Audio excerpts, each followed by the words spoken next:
सबसे बड़ा कारण है कि स्क्रीन टाइम इतनी बड़ी प्रॉब्लम है कि 70-80% बच्चों को चश्मा है।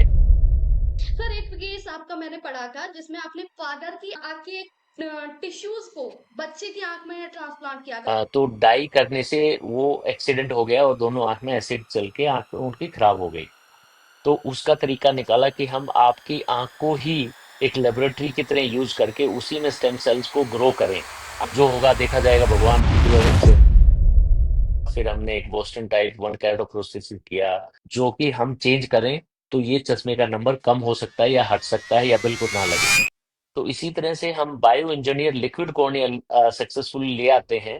तो कॉर्नियल ट्रीटमेंट और कॉर्नियल डिजीज का ट्रीटमेंट में क्रांति आएगी। दुनिया भर डॉक्टर बिरादरी के लोग हैं, कम्युनिटी के लोग हैं, उन्हीं मैं जो भी करूं वो जी। एक अमीर या गरीब में वो डिस्टिंग्विश ना करे और सबके लिए अवेलेबल हो। हर मरीज बड़े हॉस्पिटल में बड़े शहर में नहीं जा सकता। कि यहाँ पे जेनेटिक ये प्रॉब्लम है कि बहुत हैवी लेंस उन्हें यूज करना पड़ता है। पैथोलॉजिकल मायोपिया बोलते हैं, जिसका बड़ा हाई नंबर रहता है, -15, -20, -30। तो क्या कभी आपने सोचा है अगर आपकी आंखें एक दिन के लिए भी बंद कर दी जाएं तो दुनिया कैसी लगेगी? सोचिए अगर ये सिर्फ एक दिन का नहीं बल्कि हमेशा के लिए हो। सोचिए उन लोगों के बारे में जो जिंदगी की चकाचौंध देख रहे हो और अचानक कुछ बीमारी या किसी वजह से उनकी आंखों की रोशनी चली जाए। इससे उनकी आंखों की रोशनी भी नहीं जाती बल्कि उनकी जिंदगी ही अधूरी हो जाती है। लगता है जैसे दुनिया खत्म हो गई है। सेल्फ कॉन्फिडेंस चला जाता है। हर किसी काम के लिए आपको दूसरों पर डिपेंड होना पड़ता है। सोच के भी रूह कांप जाती है जब आंखों के सामने अंधेरा सोच के भी है।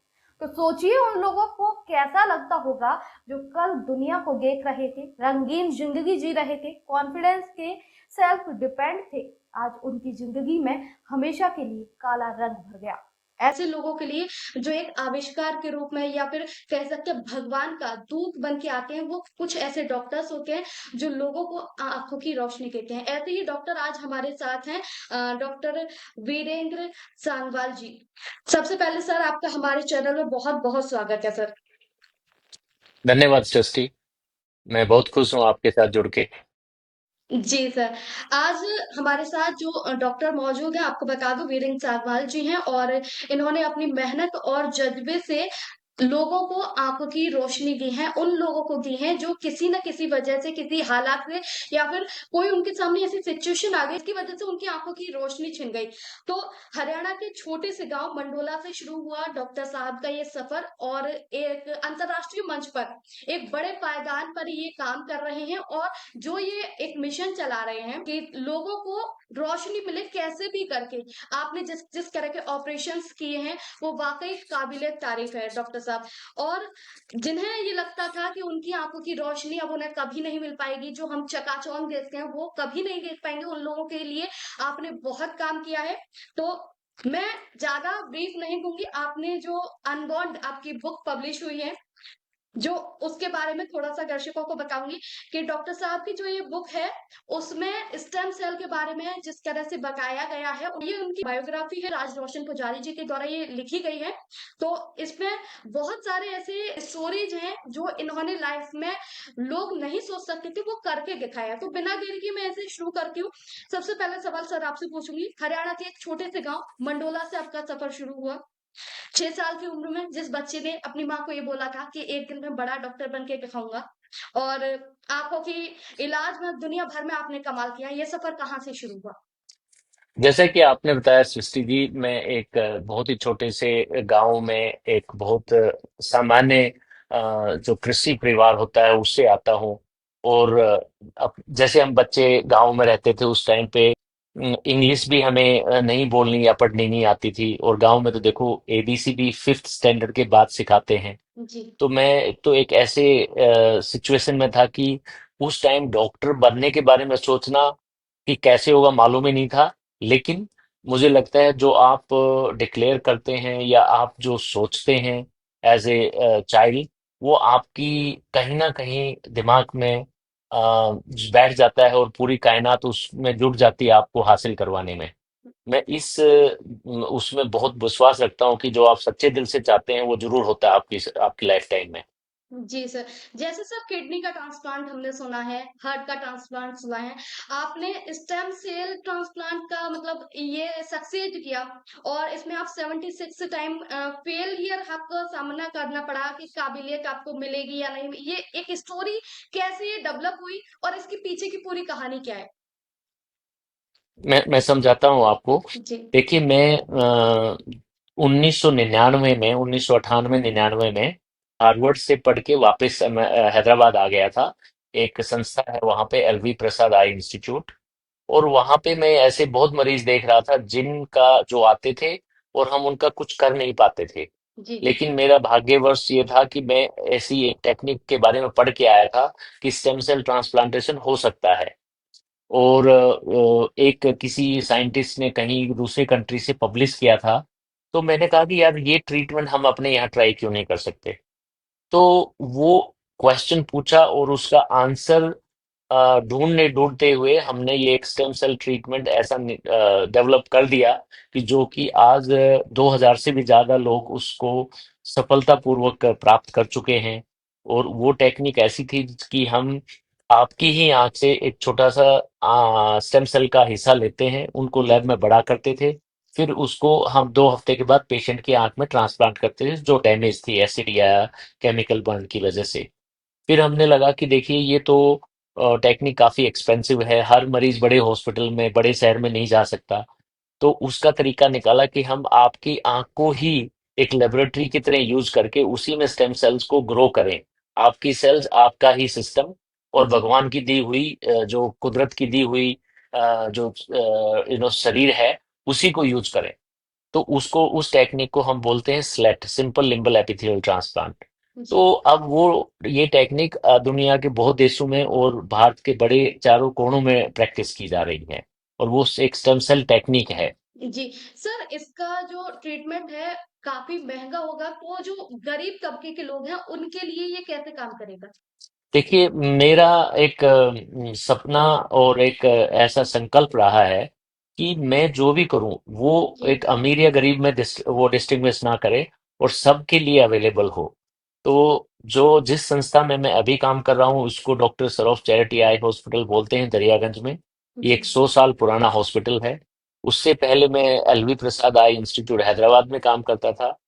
ये दोनों संस्थाओं का एक ही समझे लक्ष्य है कि जो भी हमारे द्वार पे आएगा, अमीर है गरीब है, पे कर सकता नहीं कर सकता, सबका इलाज होगा।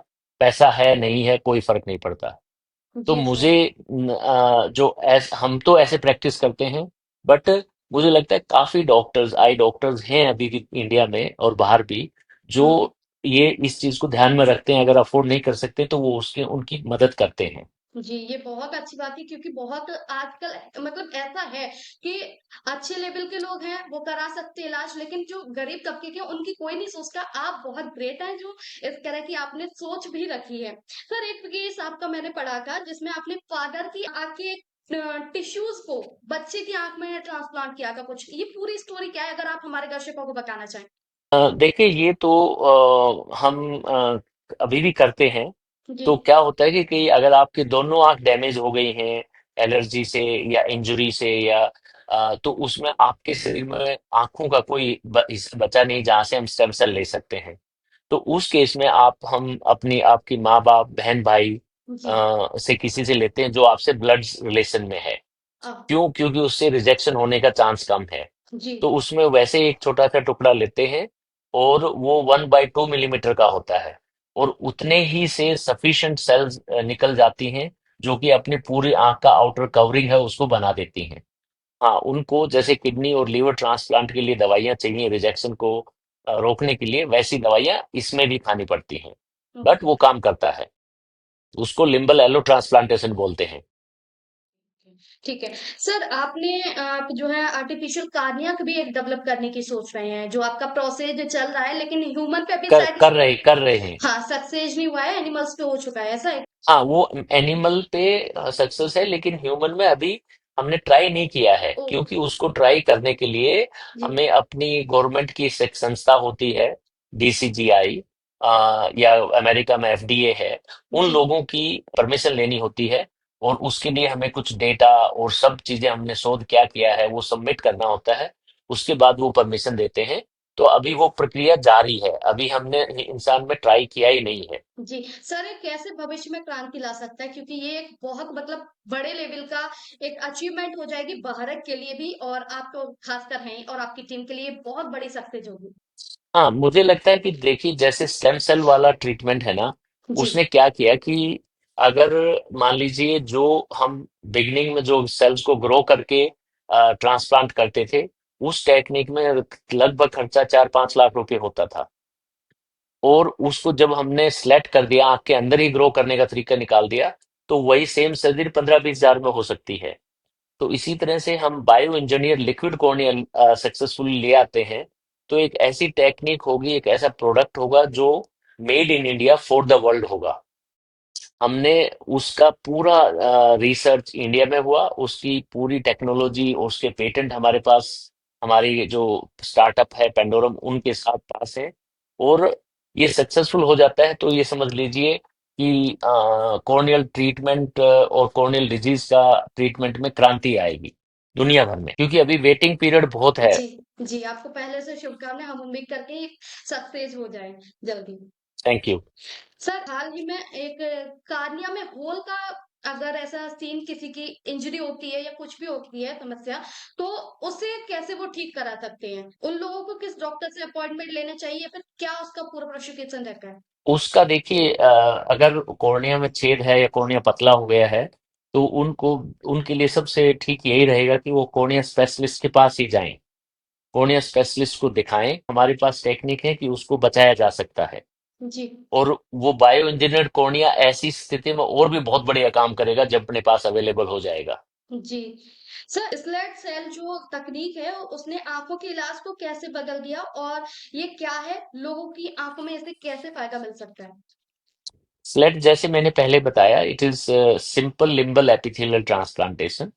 ये एक ऐसी तकनीक है जिसको हमने सिंपलीफाई करके, पहले एक बहुत बड़ी एक्सपेंसिव लेबोरेटरी में सेल्स ग्रो करना पड़ता था, उसके लिए गवर्नमेंट से परमिशन चाहिए, उनके लिए काफी एक्सपेंसिव रिएजेंट्स चाहिए। तो उन सब को ना जरूरत पड़ के हमने पेशेंट की आंख को ही एक पेट्री डिश, एक लेबोरेटरी बनाया, और उसी आंख का जो सिस्टम भगवान ने बनाया उसको यूज करते हुए ही हम उसको ठीक कर देते हैं कि आपका अबनॉर्मल टिश्यू है, जी। जो जली हुई है पार्ट, उसको निकाल के एक नया मेम्ब्रेन लगा के उसके ऊपर हम स्टेम सेल के बीज लगा देते हैं। और वो जैसे ग्रो करते हैं तो पूरा cornea, outer part of the cornea बन जाता है। सर, कैक्टस में बहुत सारे मिथ्स हैं मतलब बहुत लोग भ्रम है किस डॉक्टर के पास जाएँ, कहाँ दिखाएँ, कैसे ऑपरेशन होता है, क्या चीज़ें रखें? उसके बारे में अगर आप दर्शकों को क्लियर करें कि कैसे ये समस्या हल हो सकती है?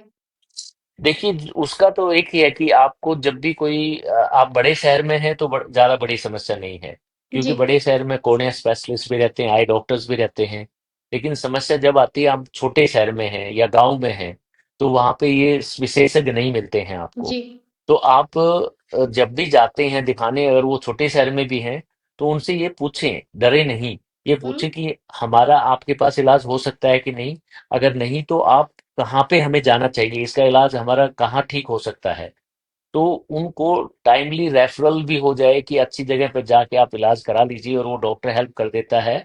क्योंकि मरीज को जनरली आइडिया नहीं रहेगा हमें कहाँ जाना चाहिए, जी। बट डॉक्टर को आइडिया रहेगा। और अगर वो आई डॉक्टर है तो उसको डेफिनेटली पता रहेगा। जी सर। सर आजकल ये ट्रेंड भी चल रहा है जो यूथ है खासकर उनमें कि वो लेंस का इस्तेमाल ज़्यादा करते हैं बजाय चश्मे के।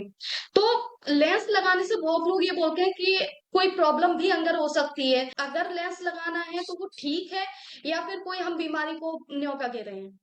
देखिए ये ज्यादातर जो जैसे जो लड़कियां, मोस्टली लड़कियों में आती है ये प्रॉब्लम कि वो चश्मा नहीं पहनना चाहती हैं। जी, वो कहती है हमें अच्छा देखने में अच्छा नहीं लगता है। तो कॉन्टेक्ट लेंस होता है वो आंख के अंदर कॉर्निया के ऊपर ही लगता है।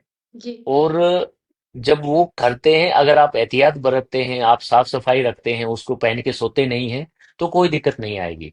लेकिन प्रॉब्लम आती है अगर आप एहतियात नहीं बरतते हैं, आपने लापरवाही कर दिया, पहन के लेंस को सो गए, तो इन्फेक्शन होने का चांस बहुत ज्यादा है।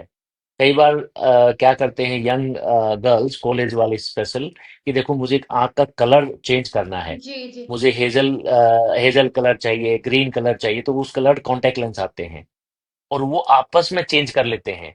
देखो, हमें अपनी चीजें एक इंसान ने यूज की हुई है, वैसे दूसरे के साथ नहीं करना। जैसे हम अपनी स्पून से खाना खाए, उसी झूठी चम्मच से हम किसी और को नहीं खाता ना कोई भी, जी, बिल्कुल। उसको धो के फिर यूज करते हैं। तो इसी तरह कॉन्टेक्ट लेंस भी यूज नहीं करना चाहिए। एक ने इंसान ने पहन लिया, तो दूसरा पहनना है तो उसी को पहनना, तो अच्छी तरह साफ सुथरा करके ही पहनना चाहिए। प्रेफरेबली ये है कि वो यूज नहीं करना चाहिए, क्योंकि उसमें उसके कीटाणु ट्रांसफर हो सकते हैं। ऐसा कोई ड्यूरेशन है कि आप लेंस लगाएँ, कोई इतने टाइम तक ही लगाएँ, उसके बाद चेंज कर लीजिए? देखिए, अभी आजकल जो लेंस की टेक्नोलॉजी काफी अच्छी हो गई है, और वो डेली डिस्पोजेबल भी आते हैं, वीकली भी आते हैं, मंथली भी आते हैं। और एक दूसरी कैटेगरी होती है आरजीपी, वो कई साल तक चल सकते हैं। जी। तो वो डिपेंड करता है कि आप अफोर्डेबिलिटी कैसी है, आपको कंफर्ट किस चीज से है। और दिन में 10 से 12 घंटे से ज्यादा नहीं पहनना चाहिए, वो सेफ नहीं है। क्योंकि वो contact lens after all is a piece of plastic. तो उसको कॉर्निया को ब्रीदिंग नहीं होगा, उसको ऑक्सीजन नहीं मिलेगा। और ऑक्सीजन नहीं मिलेगा तो उसमें चेंजेस आएंगे।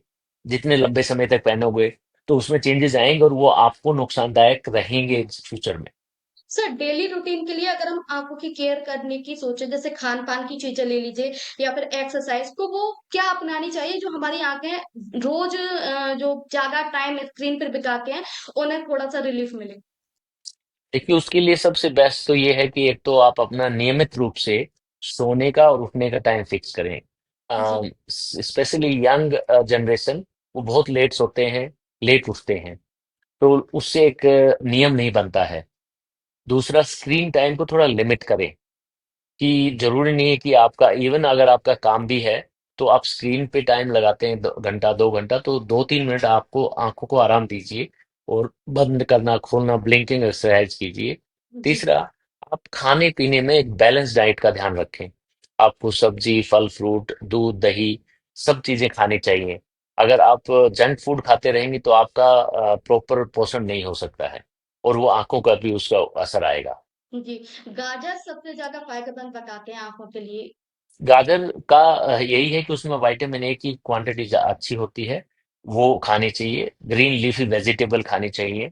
दूध और दही भी खाना चाहिए, क्योंकि उसमें फैट्स होते हैं, और फैट विटामिन ए को अब्जॉर्प्शन के लिए जरूरी है। मैं ये बोल रही थी, जो बहुत लोग बोलते हैं कि आँखों में ठंडा पानी डालने से आँखों को रिलीफ मिलता है। तो ये मिथ है या फिर ये वाक़ई सच्चाई है कि आँखों को रिलीफ मिलता है? नहीं, मुझे नहीं लगता कि, देखो, कोई भी ठंडा पानी या टैप वाटर आंख में नहीं डालना चाहिए। क्योंकि भगवान ने आंख ऐसी बनाई है, वो सेल्फ क्लीनिंग है। और उनको ज्यादा एक्सटर्नल पानी मार के धोने की जरूरत नहीं है। उससे उसका पीएच डिस्टरबेंस होता है, उससे उसका काम करने का सिस्टम हिल जाता है। तो वो नहीं करना चाहिए। उस अगर जाना है तो कूलिंग ड्रॉप्स होते हैं, लुब्रिकेटिंग ड्रॉप्स बोलते हैं। जैसे एक स्किन के लिए मॉइस्चराइजर यूज करते हैं, आंख के मॉइस्चराइजिंग ड्रॉप्स आते हैं, वो स्टेराइल सेफ होती हैं, वो यूज करनी चाहिए। इसके अलावा बहुत लोग ये मानते हैं कि काजल लगाने से आँखों में फ़ायदा है। जैसे पानी निकलता है आँखों में, तो काजल लगाएँ तो बेटर रिलीफ होता है और जो पानी के साथ कीचड़ निकल जाता है, वो सही रहता है। नहीं, काजल, देखिए, मुझे लगता है कि आपको फर्स्ट ऑफ ऑल, जब बहुत जरूरी है तो ही लगाना चाहिए। और लगाते हैं तो बहुत अच्छी क्वालिटी का सेफ काजल है, वो लगाओ। और जी। रात को सोने से पहले बहुत अच्छी तरह क्लीन करके सोना चाहिए। नहीं तो वो काजल के कार्बन पार्टिकल हैं, वो अब्जॉर्ब होते रहते हैं, और वो आपके सिस्टम में जमा होने लग जाते हैं। सर, आपने बहुत सारे लोगों की आँखों का इलाज किया है। कोई एक ऐसे मरीज़ की कहानी अगर आप बताना चाहें जो केस आपके याद में हो? क्योंकि जितना मैंने अनमोल्ड आपकी जो बायोग्राफिक बुक है उसमें भी पढ़ा था, रिसर्च भी आपके बारे में की थी। कुलदीप की स्टोरी और मधुकर की स्टोरी सबसे ज़्यादा चर्चा में है। आप अगर वो कहानी हमारे साथ शेयर करना चाहें, क्योंकि वो काफ़ी बड़े केस थे। एक एसिड का केस था और एक बॉम्ब ब्लास्ट हुआ था दिल्ली में 2005 का, वो केस था।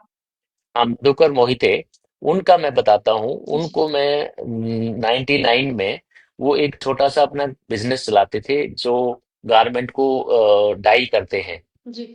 तो डाई करने से वो एक्सीडेंट हो गया, और दोनों आंख में एसिड चल के आंख उनकी खराब हो गई। और उसके बाद हमने उनका पिताजी से, माताजी से लेके स्टेम सेल का ट्रीटमेंट किया, उससे कुछ साल ठीक रहा। फिर हमने एक बोस्टन टाइप 1 कैरोप्रोस्टेसिस किया, उससे कुछ 5-7 साल निकल गए। तो ऐसे करते करते उनका काम चलता रहा, और उनके बच्चे बड़े हो गए, उनका बिजनेस दोबारा से चल गया। उन्होंने घर बना लिया, और अभी भी वो अपना काम कर पाते हैं। तो मुझे लगता है कि वो जो स्टोरी है मधुकर की, वो मैंने इसलिए शेयर किया है कि वो मैंने ही मधुकर का हेल्प नहीं किया, बट मरीज ने भी मेरी काफी हेल्प जी, और मुझे आइडियाज दिए। जैसे उनकी एक आंख ज्यादा खराब थी, हमने सोचा उसमें कभी नजर नहीं आएगा। जब उनकी अच्छी वाली आंख थी, वो कॉम्प्लिकेशन होके खराब हो गई 10-15 साल के बाद, तो उसने कहा सर इसमें कुछ करके देखो। मैंने कहा भाई इसमें तो मुश्किल है। कहता सर क्या मुश्किल है? मैंने कहा जो है वो भी खत्म हो सकता है। कहता सर है तो है ही नहीं ना, कुछ भी नहीं है, आप ट्राई तो करो, जी, जो होगा देखा जाएगा भगवान की वजह से। तो हमने सर्जरी किया और उसमें नजर अच्छा आ गया। और फिर उसने मुझे एक बात बोला कि, और जो मुझे मेरा दिल जीत लिया उसने, कि सर देखो मेरे बच्चे दोनों बेटी और बेटा बड़ा हो गए हैं और मेरा घर बन गया है, अगर ये नजर नहीं भी रहा है ना तो मुझे कोई फर्क नहीं पड़ता। लेकिन उनका आज भी टचवुड नजर अच्छा है। और वो ये अनबाउंड बुक है, उनको अंग्रेजी नहीं आती है, वो पढ़े लिखे नहीं है। तो मैंने कहा मधुकर आप कैसे पढ़ते हो ये बुक? कहता है मैं ये बुक को पेज खोलता हूँ, गूगल ट्रांसलेटर खोलता हूँ और वो उसको ऊपर लगा देता हूँ और वो हिंदी में आता है सब कुछ। जी, तो मैंने कहा ये बहुत ही अच्छा, आप तो एआई की यूज करके ट्रांसलेटर आप ऑनलाइन यूज कर सकते हैं। जी। बहुत अच्छा, बहुत अच्छा। सच आपकी जो स्टोरी मैंने पढ़ी अनबॉर्न के थ्रू मुझे आपके बारे में पता चला। वाक़ई बहुत ग्रेट पर्सन हैं आप और वाक़ई मैं दिल से बहुत रिस्पेक्ट करती हूँ आपकी, जितना मैंने आपके बारे में पढ़ा। Thank sir you. भारत में गरीब लोगों को अच्छा इलाज मिल सके इसके लिए और क्या किया जा सकता है भविष्य में? देखिए मुझे लगता है कि मैं एक तो जो हमारी सरकार है, जी, इन्होंने जो ये योजना ला के आयुष्मान भारत वाली योजना है, उससे काफी लोगों को मदद मिल रही है। जी, उससे हॉस्पिटल, प्राइवेट हॉस्पिटल में, पब्लिक में जाके करा सकते हैं। दूसरा, मुझे लगता है हमारी जो डॉक्टर बिरादरी के लोग हैं, कम्युनिटी के लोग हैं, उनको भी थोड़ा सोचना चाहिए कि देखो पैसा कमाना अकेला ही यूजफुल नहीं है, उसको थोड़ा सा अपने गरीब बहन भाई है उनकी मदद करनी चाहिए। कुछ part of your practice 10%, 20% charity करो। जी। जैसे करोगे तो आपको भी सुकून मिलेगा और हमारे समाज का भी कल्याण होगा। जी सर। सर आजकल हम देखते हैं बहुत छोटे-छोटे से बच्चे 2 साल तक के बच्चों को चश्मा लग जाता है। इंडिया में ये आंकड़ा बहुत तेज़ी के साथ बढ़ रहा है, हालाँकि और देशों में भी ये आंकड़ा बढ़ रहा है, लेकिन इंडिया में ग्रो ज़्यादा कर रहा है। उसकी क्या वजह है और बच्चों को इससे कैसे बचाया जा सकता है? उसका सबसे बड़ा कारण है कि स्क्रीन टाइम। जी, अभी आप अगर देखेंगे चाइना में, हांगकांग और सिंगापुर, उसमें तो ये इतनी बड़ी प्रॉब्लम है कि 70-80% बच्चों को चश्मा है। और इंडिया में अभी ये दर जो है 25-30% है। ऑस्ट्रेलिया में ये दर 10-12% है। क्यों? क्योंकि ऑस्ट्रेलिया में सब फैमिली अपने बच्चों को बाहर ले जाते हैं, पार्क में ले जाते हैं, खेतों में ले जाते हैं, उनको स्पोर्ट्स कराते हैं, तो उनको स्क्रीन टाइम ज्यादा नहीं है। सो screen time is the single most modifiable factor, जो कि हम चेंज करें तो ये चश्मे का नंबर कम हो सकता है या हट सकता है या बिल्कुल ना लगे। तो कह सकते हैं इसमें पेरेंट्स का कहीं न कहीं हाथ है क्योंकि वो अपने वर्क टाइम में बिज़ी रहते हैं, जिससे बच्चों को फ़ोन थमा दिया जाता है कि आप इसमें बिज़ी रहो, हम अपना काम खत्म कर लें। बिल्कुल है, बिल्कुल मुझे लगता है कि हमारा समाज ही उसके लिए एक आसान रास्ता ढूंढने की चक्कर में शायद ये उन बच्चों को, उनको तो नॉलेज नहीं है, उनको ज्ञान नहीं है, जी। बट पेरेंट्स को कहीं ना कहीं इस बारे में थोड़ा ध्यान देना पड़ेगा। सर जिस तरह से हम देखते हैं आपके किसी बच्चे की माँ है उसको चश्मा उनके डीएनए से कह सकते हैं या फिर जेनेटिकली ये प्रॉब्लम है कि बहुत हैवी लेंस उन्हें यूज करना पड़ता है उनके बच्चों में भी यही आता है तो क्या ऐसा चांसेस है कि उस बच्चे की आंखों को हम सही कर सके नंबर जो है चश्मे का कम किया जा सके।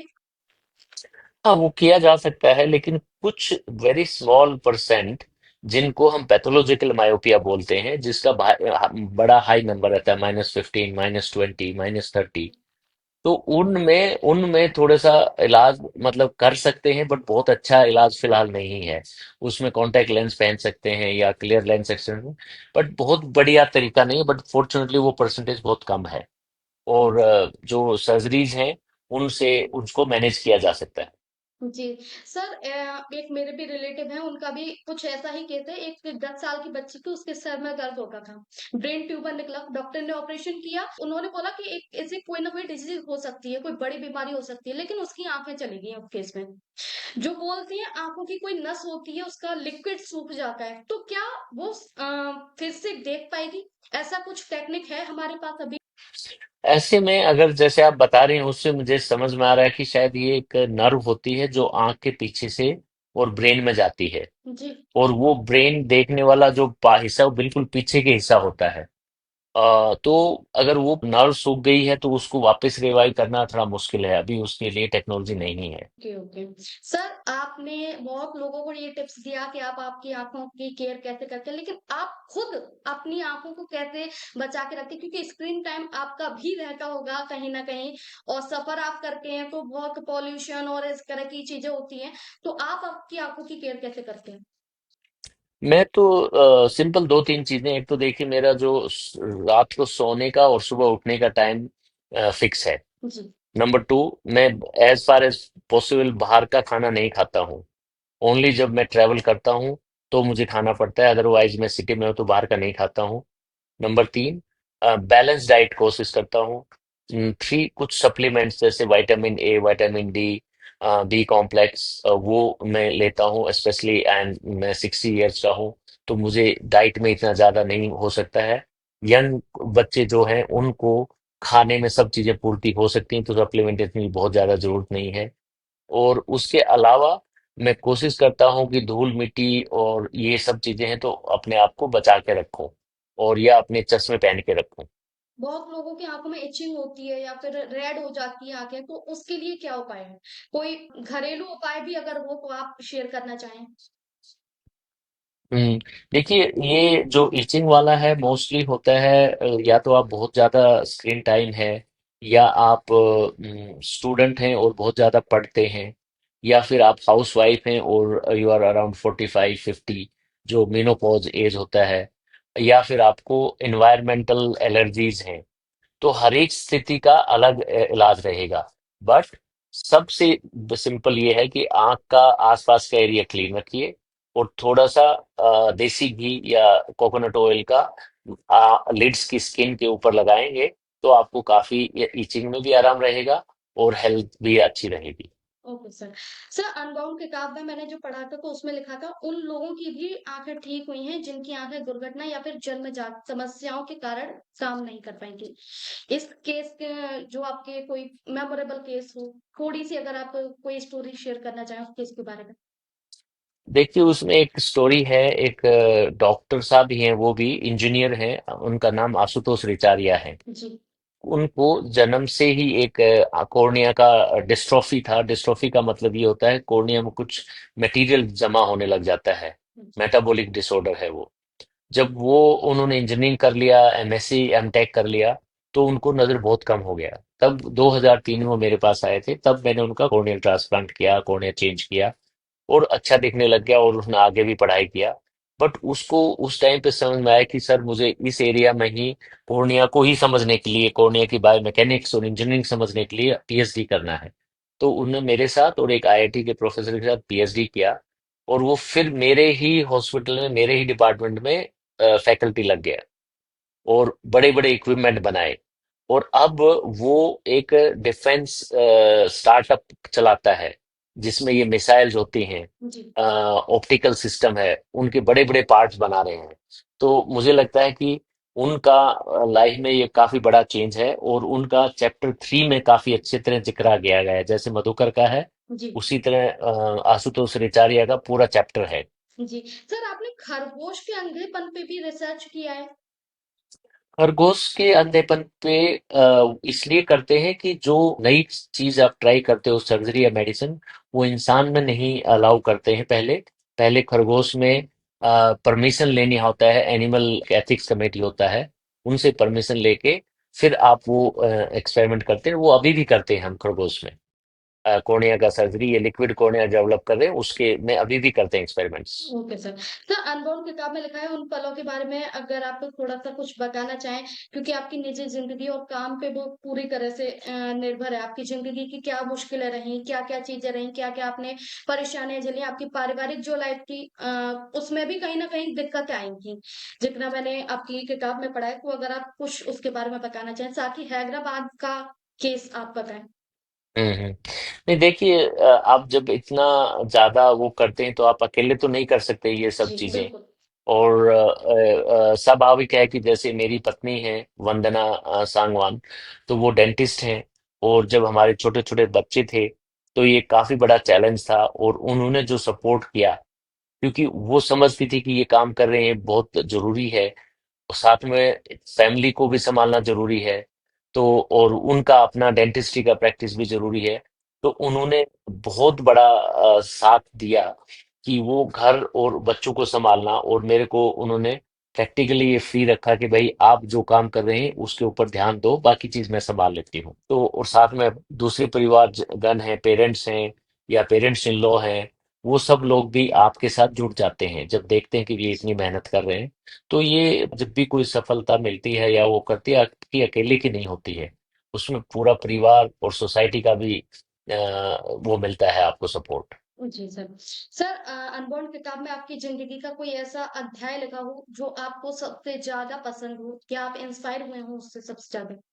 अ, वो तो एक ऐसा अध्याय तो नहीं है, लेकिन लास्ट वाला अध्याय है, उसमें मुझे जो राज रोशन जी ने लास्ट क्लोजिंग आफ्टर वर्ड्स करके एक चैप्टर है सबसे लास्ट का, जी। तो उसमें जो उन्होंने विश्लेषण किया कि देखिए कोविड आया, कोविड के टाइम पे क्या क्या दिक्कतें आई, और वो दिक्कत से और क्या निकल सकता है। उन्होंने जो रचनात्मक तरीके से उस को लिखा है, मुझे वो काफी इंप्रेसिव लगा, और मैं उसको बार बार पढ़ता रहता हूँ, क्योंकि मुझे लगता है उससे कोई दूसरे आदमी ऑथर जैसे डॉक्टर मिस्टर राज रोशन जी हैं, उन्होंने उसका विश्लेषण किया और जिस नजरिए से देखा, तो मुझे एक और दूसरा नजरिया नजर आने लगता है उसमें। जी सर। जैसा कि आपने किताब में कहा है कि 90% जो शोध परियोजनाएँ हैं मानव प्रशिक्षण से पहले असफल हो जाती हैं। तो आपके जीवन में असफलता डर कभी बाधा नहीं बना? कभी डर नहीं लगा कि बिल्कुल जी, नहीं। देखो, आप कोई भी काम करते हैं तो एक इंसान होने की वजह से आपको डर की तो रहती है एक भावना, लेकिन आपको काम फिर भी नहीं छोड़ना चाहिए, क्योंकि डर, अगर डर इतना ज्यादा बन जाता है कि वो आपको पैरालाइज कर दे, तो वो ठीक नहीं है। थोड़ा डर होना भी चाहिए जिससे कि आपकी परफॉर्मेंस अच्छी आती है उससे। तो मुझे मुझे लगता है उस पे उस हाँ उसको उसको अपने आप को समझना बहुत जरूरी है। जी सर। कहते हैं हर सक्सेसफुल पर्सन के पीछे एक किसी न किसी व्यक्ति का हाथ होता है। आप इसका श्रेय कैसे देना चाहती हैं? आप देखिए, ये तो अगर मेरा बिगनिंग ऑफ द कैरियर या अर्ली लाइफ होगा तो मेरे माता पिता, और शादी के बाद ये सिर्फ मेरी वाइफ और मेरी mother in law, father in law, क्योंकि उन लोगों ने काफी कुछ सपोर्ट किया है जब हमारे यंग फैमिली है, यंग बच्चे रहे हैं। तो बहुत जरूरी है कि आपका एक्सटेंडेड फैमिली उसमें आपके साथ जुटे। जी सर। आप अगली आने वाली जो डॉक्टर हैं, नई पीढ़ी है, उन्हें या फिर रिसर्चर हैं, उन्हें आप क्या मैसेज देना चाहेंगे? मेरा मैसेज यही है, देखिए आप अगर डॉक्टर बने हैं तो सिर्फ हम डॉक्टर अपना कमाई करने या अपना पेट भरने के लिए नहीं बने हैं। हमारा वो तो बहुत तरीके हैं सृष्टि में वो काम करने का, क्योंकि हर इंसान, हर जीव जंतु करता है। जी। आपको एज ए डॉक्टर थोड़ा बड़ा सोचना है, समाज के बारे में सोचना है, जो लोगों के पास तौर तरीके नहीं है उनके बारे में सोचना है, और सिर्फ सोचना नहीं है, कुछ करना है, कुछ समस्याओं का समाधान करना है। सिर्फ ये कह देने से कि देखिए ये का तो इलाज नहीं हो सकता, हम कुछ नहीं कर सकते हैं, वो एक सॉल्यूशन नहीं है। जी। उस लोगों की आशा को बांध के रखना, उनके विश्वास को बांध के रखना, और उनको जीने की एक राह दिखाना बहुत जरूरी है, डॉक्टर का एक बहुत इंपॉर्टेंट काम है। जी सर। सर बहुत-बहुत धन्यवाद आपका हमारे साथ जुड़ने के लिए और मैं दर्शकों को भी यही कहना चाहूँगी, जो बातें सर ने बताई हैं कि कैसे आप अपनी आँखों की केयर कर सकते हैं, कैसे उनका ध्यान रख सकते हैं। जो भी सर ने टिप्स दिए हैं, उनका ज़रूर ध्यान रखिए और अपनी आँखों को और बेहतर बनाइए। स्क्रीन टाइम थोड़ा-सा कम कीजिए, जैसा कि सर ने बताया। बच्चों को जो फ़ोन देते हैं माता-पिता और अपने काम में बिज़ी हो जाते हैं, ये भी चीज़ें थोड़ा कम करें क्योंकि आने वाले जो बच्चों की लाइफ़ है, उसपे बहुत इसका इफ़ेक्ट पड़ेगा। फिलहाल आपका बहुत-बहुत धन्यवाद। सर, आपका भी बहुत-बहुत धन्यवाद हमारे साथ जुड़ने के लिए सन टीवी भारतवर्ष पर। तो अभी के लिए बस इतना ही। बने रहिए हमारे साथ। अब तक के लिए नमस्कार।